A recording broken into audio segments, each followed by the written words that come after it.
हरिः ओम्। श्रीमद्वाल्मीकि रामायणे बालकांडे 39 सर्गः। विश्वामित्र जी का श्री राम से सिद्धाश्रम का पूर्व वृत्तांत बताना और उन दोनों भाइयों के साथ अपने आश्रम पर पहुंचकर पूजित होना। अथ तस्याप्रमेयस्य वचनं परिपृच्छतः विश्वामित्रो महातेजा व्याख्यातुमुपचक्रमे। अपरिमित प्रभावशाली भगवान श्री राम का वचन सुनकर महातेजस्वी विश्वामित्र ने उनके प्रश्न का उत्तर देना आरंभ किया।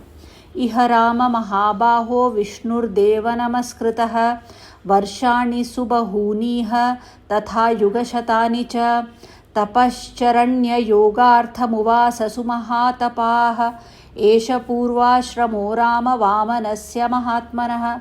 महाबाहु श्री राम, पूर्व काल में यहाँ देव वंदित भगवान विष्णु ने बहुत वर्षों एवं 100 युगों तक तपस्या के लिए निवास किया था। उन्होंने यहाँ बहुत बड़ी तपस्या की थी। यह स्थान महात्मा वामन का वामन अवतार धारण करने को उद्यत हुए श्री विष्णु का अवतार ग्रहण से पूर्व आश्रम था। सिद्धाश्रम इति ख्यात सिद्धो ह्यात्र महातपाः एतस्मिन्नेव काले तु राजा वैरोच निर्बलिः निर्जित्य दैवतगणान् सेन्द्रान् सह मरुद्गणान् कारयामास तद्राज्यं 3 लोकेषु विश्रुतः। इसकी सिद्धाश्रम के नाम से प्रसिद्धि थी क्योंकि यहाँ महातपस्वी विष्णु को सिद्धि प्राप्त हुई थी। जब वे तपस्या करते थे उसी समय विरोचन कुमार राजा बलि ने इंद्र और मरुद गणों सहित समस्त देवताओं को पराजित करके उनका राज्य अपने अधिकार में कर लिया था। वे तीनों लोकों में विख्यात हो गए थे। यज्ञञ्चकार सुमहान् सुरेन्द्रो महाबलः बलेस्तु यजमानस्य देवाः साग्निपुरोगमाः समागम्य स्वयं चैव विष्णुमूचुरिहाश्रमे। उन महाबली महान असुरराज ने एक यज्ञ का आयोजन किया। उधर बलि यज्ञ में लगे हुए थे, इधर अग्नि आदि देवता स्वयं इस आश्रम में पधारकर भगवान विष्णु से बोले, बलिर्वैरोच निर्विष्णो यजते यज्ञमुत्तमम् असमाप्तव्रते तस्मिन् स्वकार्यमभिपद्यताम्। सर्वव्यापी परमेश्वर विरोचन कुमार बलि एक उत्तम यज्ञ का अनुष्ठान कर रहे हैं। उनका वह यज्ञ संबंधी नियम पूर्ण होने से पहले ही हमें अपना कार्य सिद्ध कर लेना चाहिए। ये चैनमभिवर्तन्ते याचितार इतस्ततः यच्च यत्र यथावच्च सर्वं तेभ्यः प्रयच्छति। इस समय जो भी याचक इधर उधर से आकर उनके यहाँ याचना के लिए उपस्थित होते हैं, वे गो, भूमि और सुवर्ण आदि संपत्तियों में से जिस वस्तु को भी लेना चाहते हैं उनको वे सारी वस्तुएं राजा बलि यथावत रूप से अर्पित करते हैं। सत्वं सुरहितार्थाय माया योगमुपाश्रितः वामनत्वं गतो विष्णो कुरु कल्याणमुत्तमम्। अतः विष्णु, आप देवताओं के हित के लिए अपनी योग माया का आश्रय ले वामन रूप धारण करके उस यज्ञ में जाइए और हमारा उत्तम कल्याण साधन कीजिए। एतस्मिन्नन्तरे राम कश्यपोऽग्निसमप्रभः अदित्या सहितो राम दीप्यमानिव औजसा देवी सहायो भगवान् दिव्यं वर्षसहस्रकम् व्रतं समाप्य वरदं तुष्टावमधुसूदनम्। श्री राम इसी समय अग्नि के समान तेजस्वी महर्षि कश्यप धर्मपत्नी अदिति के साथ अपने तेज से प्रकाशित होते हुए वहां आए। वे 1 सहस्र दिव्य वर्षों तक चालू रहने वाले महान व्रत को अदिति देवी के साथ ही समाप्त करके आए थे। उन्होंने वरदायक भगवान मधुसूदन की इस प्रकार स्तुति की। तपोमयं तपोराशिं तपोमूर्तिं तपात्मकं तपसा त्वां सुतप्तेन पश्यामि पुरुषोत्तमम्। भगवान, आप तपोमय हैं, तपस्या की राशि हैं, तप आपका स्वरूप है, आप ज्ञान स्वरूप हैं। मैं भली भांति तपस्या करके उसके प्रभाव से आप पुरुषोत्तम का दर्शन कर रहा हूँ। शरीरे तव पश्यामि जगत् सर्वमिदं प्रभो त्वमनादिर्निर्देश्यस्त्वमाहं शरणं गतः। प्रभो, मैं इस सारे जगत को आपके शरीर में स्थित देखता हूँ। आप अनादि हैं, देश काल और वस्तु की सीमा से परे होने के कारण आपका इदमित रूप से निर्देश नहीं किया जा सकता। मैं आपकी शरण में आया हूँ। तमुवाच हरिप्रीतः कश्यपं गतकल्मषं वरम वरय भद्रन्ते वरार्होसि मतो मम। कश्यप जी के सारे पाप धुल गए थे।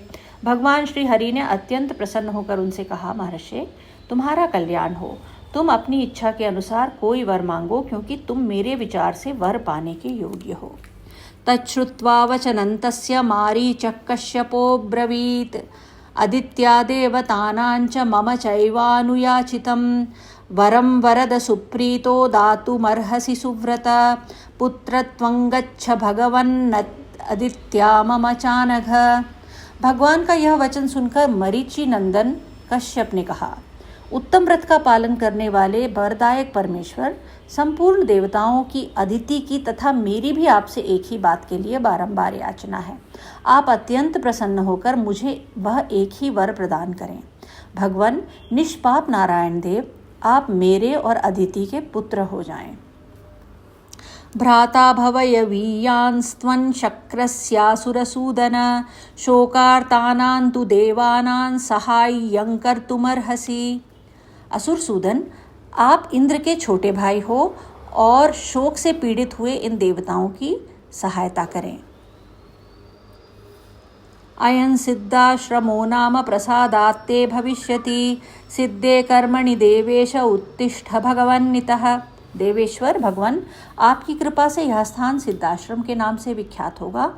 अब आपका तप रूप कार्य सिद्ध हो गया है, अतः यहाँ से उठिए। अथ विष्णुर्महातेजा आदित्यान् समजायत, वामनं रूपमास्थाय वैरोचनिमुपागमत्। तदनंतर महातेजस्वी भगवान विष्णु अदिति देवी के गर्भ से प्रकट हुए और वामन रूप धारण करके विरोचन कुमार बलि के पास गए।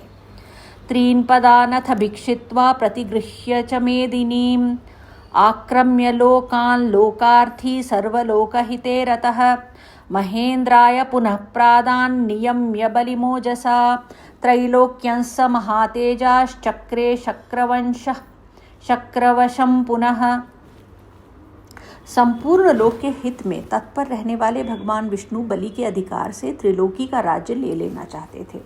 अतः उन्होंने 3 पग भूमि के लिए याचना करके उनसे भूमि दान ग्रहण किया और तीनों लोगों को आक्रांत करके उन्हें पुनः देवराज इंद्र को लौटा दिया। महातेजस्वी श्रीहरि ने अपनी शक्ति से बलि का निग्रह करके त्रिलोकी को पुनः इंद्र के अधीन कर दिया। तेनैव पूर्वमाक्रांत आश्रमशमनाशनः, मयापि भक्त्या तस्यैव वामनस्योपभुज्यते। उन्हीं भगवान ने पूर्व काल में यहाँ निवास किया था, इसलिए यह आश्रम सब प्रकार के श्रम, दुख, शोक का नाश करने वाला है। उन्हीं भगवान वामन में भक्ति होने के कारण मैं भी इस स्थान को अपने उपयोग में लाता हूँ।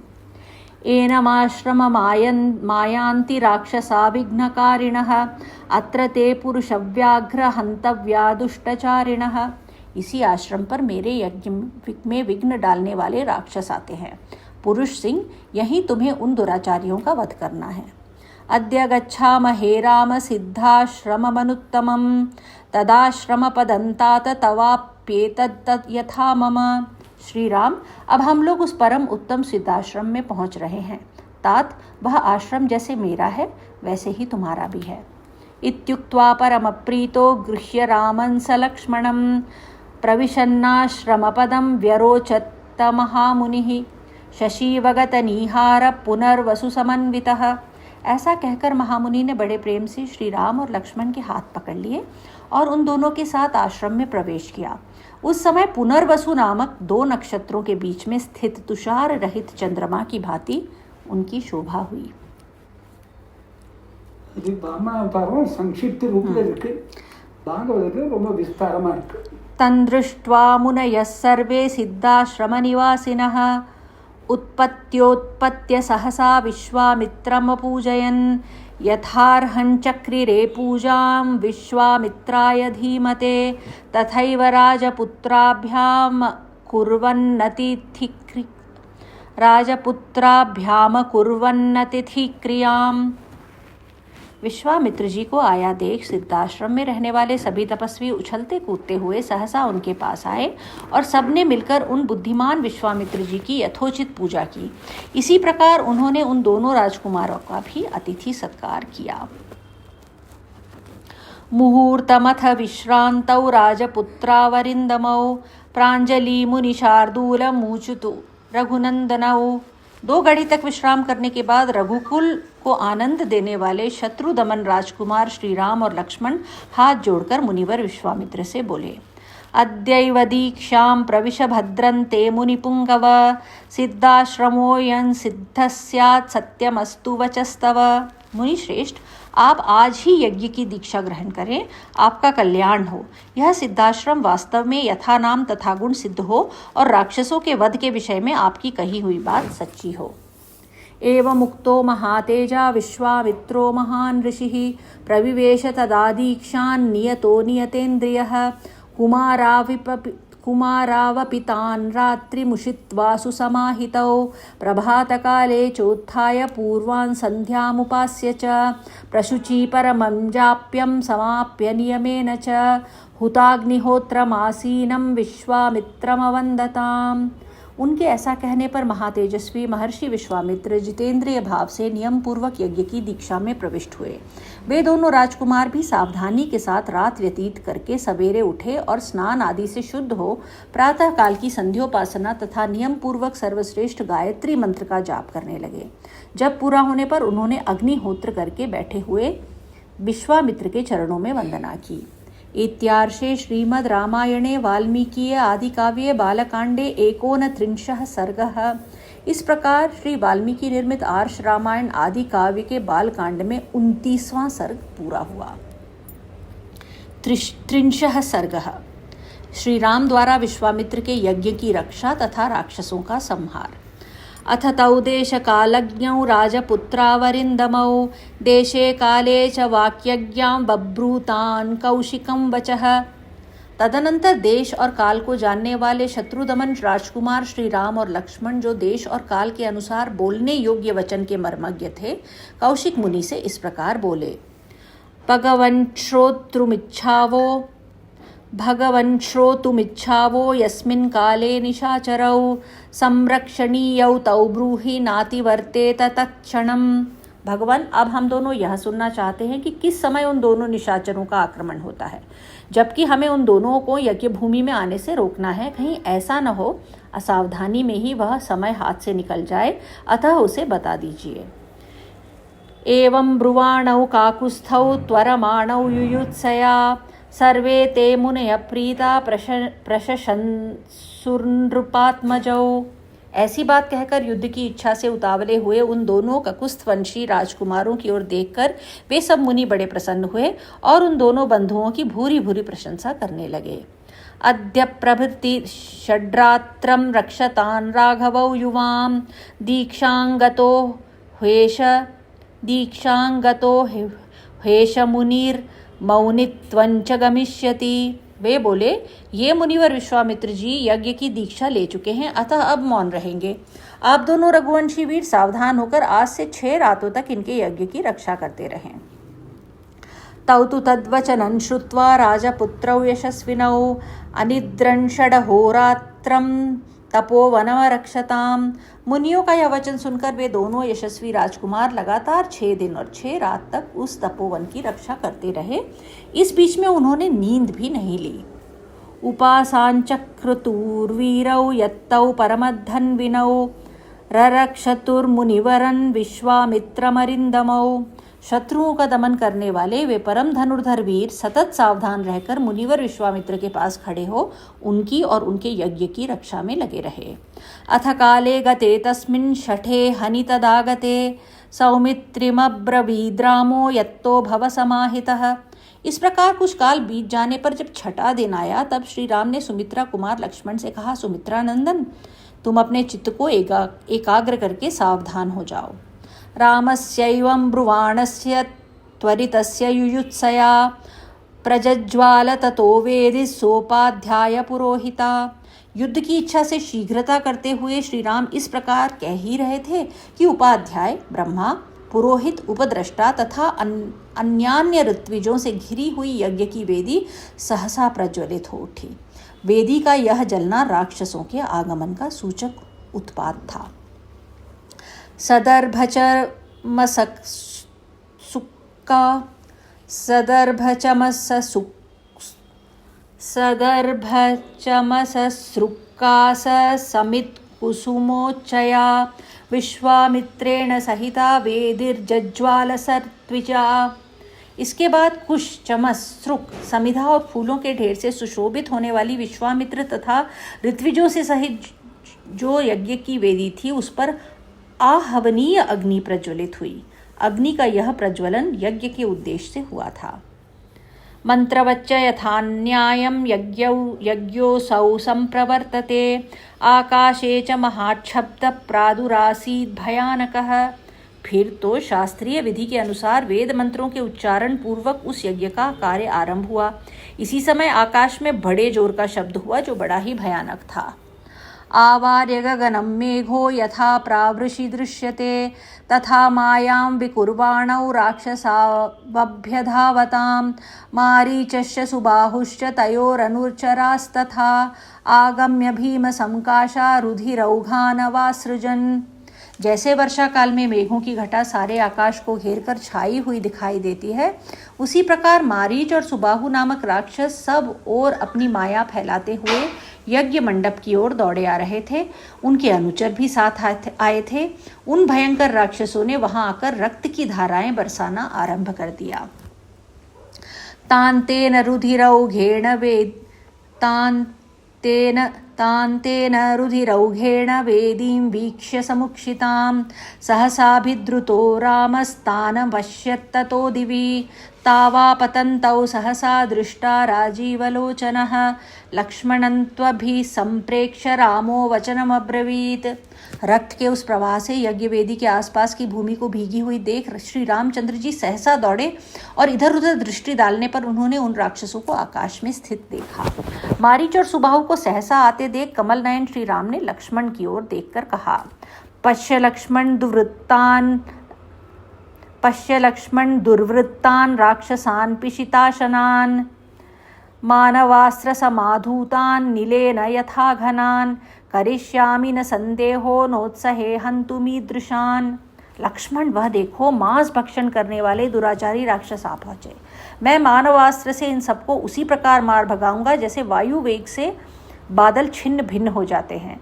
मेरे इस कथन में तनिक भी संदेह नहीं है। ऐसे कायरों को मैं मारना नहीं चाहता।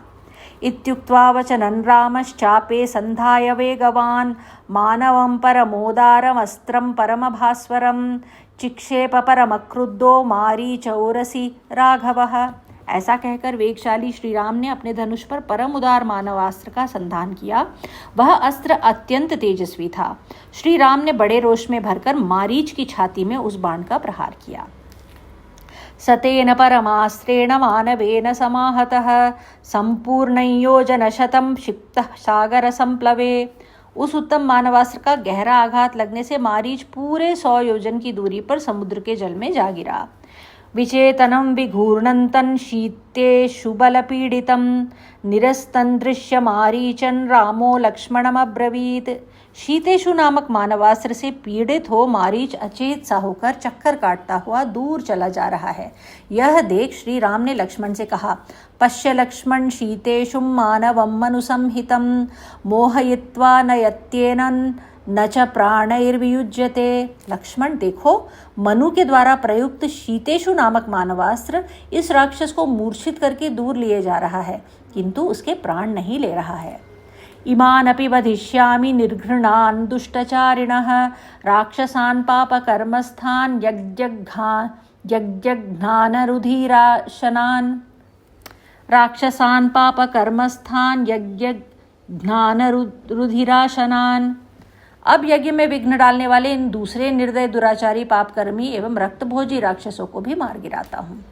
इत्युक्त्वा लक्ष्मणं चाशु लाघवं दर्शयन्निव विगृह्य सुमहच्चास्त्रमाग्नेयन् रघुनन्दनः सुबाहूरसि चिक्षेप सविद्धप्राप तद्भुवि शेषान् वायव्यमादाय निजघानमहायशाः राघवः परमोदारो मुनीनां मुदवाहमावहन्। लक्ष्मण से ऐसा कहकर रघुनंदन श्री राम ने अपने हाथ की फुर्ती दिखाते हुए शीघ्र ही महान आग्नेयास्त्र का संधान करके उसे सुबाहु की छाती पर चलाया। उसकी चोट लगते ही वह मरकर पृथ्वी पर गिर गया। फिर महायशस्वी परम उदार रघुवीर ने वायव्यास्त्र लेकर शेष निशाचरों का भी संहार कर डाला और मुनियों को परम आनंद प्रदान किया। सहत्वा राक्षसान् सर्वान् यज्ञघ्नान रघुनन्दनः ऋषिभिः पूजितस्तत्र यथेन्द्रो विजये पुरा। इस प्रकार रघुकुल नंदन श्री राम यज्ञ में विघ्न डालने वाले समस्त राक्षसों का वध करके वहां ऋषियों द्वारा उसी प्रकार सम्मानित हुए जैसे पूर्व काल में देवराज इंद्र असुरों पर विजय पाकर महर्षियों द्वारा पूजित हुए थे। अथ यज्ञे समाप्ते तु विश्वामित्रो महामुनिः निरीतिका दिशो दृष्टा काकुस्थमिदमब्रवीत्। यज्ञ समाप्त होने पर महामुनि विश्वामित्र ने संपूर्ण दिशाओं को विघ्न बाधाओं से रहित देख श्री रामचंद्र जी से कहा, कृतार्थोस्मि महाबाहो कृतं गुरुवचस्त्वया सिद्धाश्रममिदं सत्यं कृतं वीरमहायशः स हि रामं प्रशस्यैवं ताभ्यां संध्यामुपागमत्। महाबाहो, मैं तुम्हें पाकर कृतार्थ हो गया। तुमने गुरु की आज्ञा का पूर्ण रूप से पालन किया। महायशस्वी वीर, तुमने इस सिद्धाश्रम का नाम सार्थक कर दिया। इस प्रकार श्री रामचंद्र जी की प्रशंसा करके मुनि ने उन दोनों भाइयों के साथ संध्योपासना की। इत्यार्षे श्रीमद् रामायणे वाल्मीकिये आदि काव्ये बालकांडे 30 सर्गः। इस प्रकार श्री वाल्मीकि निर्मित आर्ष रामायण आदि काव्य के बालकांड में 30वां सर्ग पूरा हुआ।